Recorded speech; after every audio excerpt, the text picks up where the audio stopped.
자, 그럼 이 부분 정치부 최수연 기자와 함께 좀 더 짚어보겠습니다. 최수연 기자, 윤석열 대통령의 3.1절 기념사를 역대 대통령들의 3.1절 기념사와 비교하면 어떻습니까? 네, 일단 윤석열 대통령은 일본을 침략자에서 협력하는 파트너로 규정했습니다. 과거사에 대한 언급은 없었고 반성이나 사과를 촉구하는 내용도 없었습니다. 역대 대통령들의 메시지와 비교해보면 확연히 온도 차이가 납니다. 직전인 문재인 대통령은 취임 이후 첫 해인 3.1절 기념사에서 과거사를 구체적으로 지적했습니다. 한번 들어보시죠. 가해자인 일본 정부가 끝났다라고 말해서는 안 됩니다. 반인륜적 인권 범죄 행위는 끝났다는 말로 덮어지지 않습니다.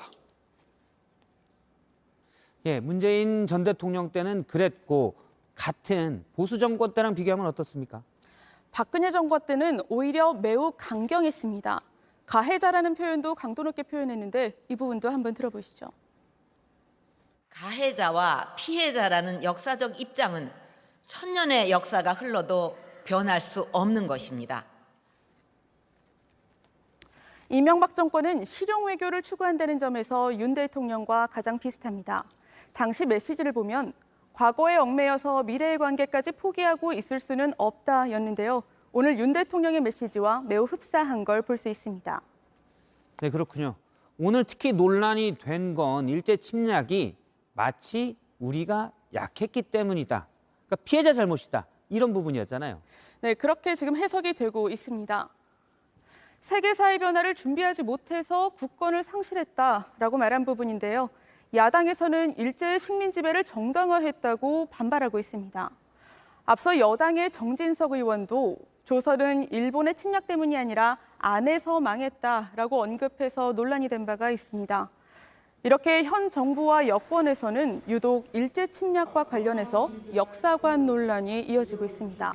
그러면 대통령의 메시지도 그렇고 앞서 봤지만 여당의 메시지도 그렇고 이전과 좀 더 일본에 대해서 유화적으로 변한 따로 배경이 있습니까? 일단 윤석열 정부가 출범한 이후 우리 외교의 중심축이 한미 동맹 강화로 옮겨진 점을 살펴볼 필요가 있습니다. 중국과 경쟁하는 미국이 지정학적인 이유로 한미일 동맹을 강조하는 만큼 대일 관계를 무시할 수는 없다는 겁니다. 실제로 현 정부의 외교안보 라인을 보면 한미 동맹과 대일 외교를 강조하는 인사들이 주요 축입니다.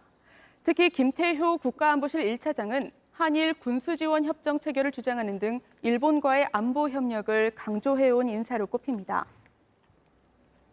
이런 배경 속에서 경색된 한일 관계를 최대한 자극하지 않고 풀어보려는 전략이 이번 3.1절 메시지에 담겼다고 볼 수 있습니다.